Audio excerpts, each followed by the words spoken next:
Hello नमस्कार। स्वागत है आपका वानखेड़े रिविजिटिंग क्लासिक्स WRC में।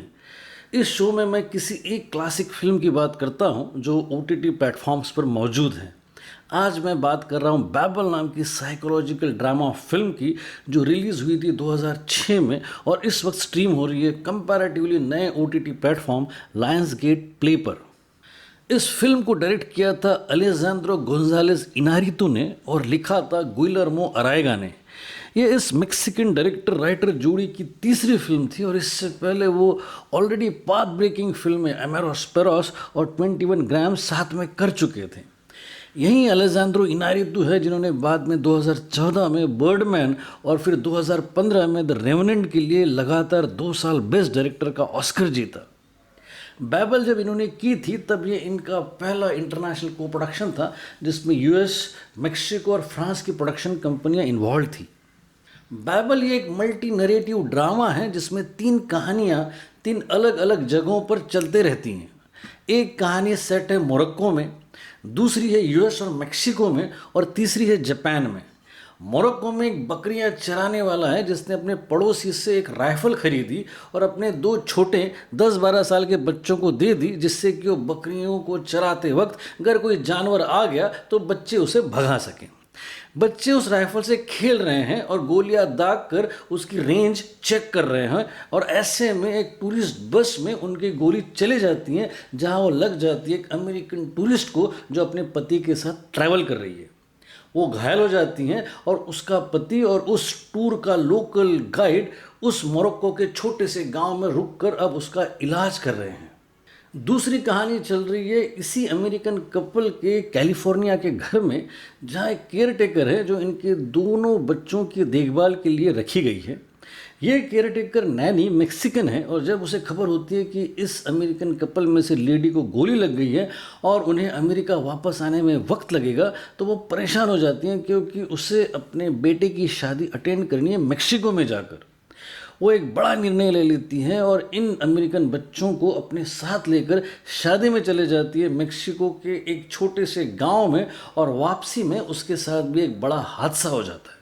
तीसरी कहानी है जापान की एक टीनेज लड़की की जो म्यूट और डेफ है और सेक्सुअल फ्रस्ट्रेशन के कारण कई सारे एडवांसेस करती जाती है मेल काउंटर पार्ट से और एम्बेरस होती रहती हैं।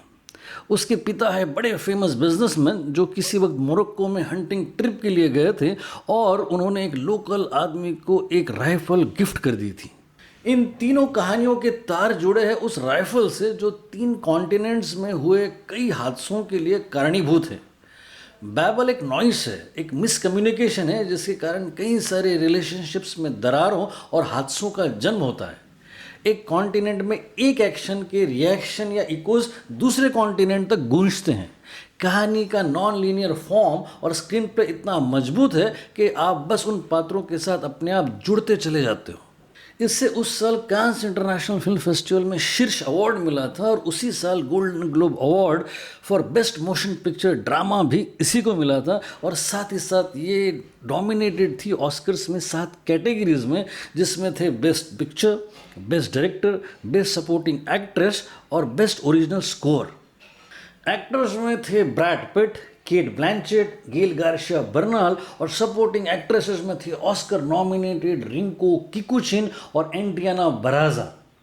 इस फिल्म की सिनेमेटोग्राफी है की हुई रॉड्रिगो प्रीटो ने जो कि सुपरलेटिव है, और एडिटिंग में स्टीफन मेरियन और डगलस क्राइस जिनका काम सुपर इम्प्रेसिव है। मैं इसे इसलिए रिविजिट कर रहा हूँ क्योंकि इन दिनों एंथोलॉजी फिल्म्स और हाइपरलिंक फिल्म्स और फिर मल्टी नरेटिव फिल्म्स और नॉन लीनियर ट्रीटमेंट्स की फिल्मों की भरमार है, और इन कोशिशों में ये 2006 में बनी फिल्म आज भी ऊंचा मुकाम रखती है। सारे ही देशों और सारे ही नागरिकों में इंसानियत का जो थ्रेड है, जो धागा है, वो भावनाओं और रिश्तों में एक सा है। लोग बदलते हैं, देश बदलते हैं, भाषाएं बदलती हैं, लेकिन भावनाएं और मानवता समान रह जाती है।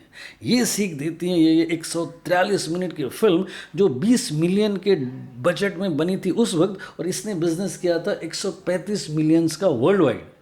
ये एक ऐसी फिल्म है जिसमें कोई विलेन नहीं है और ये जानी जाती है डायरेक्टर इनारितु और राइटर अरायगा के गजब के कॉम्बिनेशन और स्किल सेट के लिए, जिन्होंने एक ऐसी कृति को जन्म दिया जिसके कारण दुनिया में किसी भी कोने का आदमी अपने आप ही इन पात्रों से और इन कहानियों से जुड़ जाता है। गजब की ताकत का अंदेशा देती है ये फिल्म। स्ट्रीम हो रही है लायंस गेट प्ले पर, प्लीज़ रिविजिट इट।